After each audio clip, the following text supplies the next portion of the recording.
નમસ્કાર દર્શક મિત્રો, આપ જોઈ રહ્યા છો સમ્રાટ સમાચાર। હવે જોઈએ અગત્યના સમાચાર।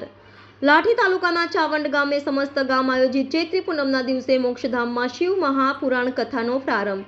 લાઠી તાલુકાના પીપળવા ગામના અનિલ દાદાના વ્યાસાસને કથાનો પ્રારંભ। લાઠી તાલુકાના ચાઉંડ ગામમાં આવેલ હાઈવે રોડ ઉપર આવેલા ભવ્ય રીતે બનાવવામાં આવેલ અંતિમ વિસામો એટલે મોક્ષધામ, જેના સાનિધ્યમાં સમસ્ત ગામ આયોજિત શિવ મહાપુરાણ પ્રસંગે ભવ્ય પોથયાત્રા ગામમાં ફરી હતી।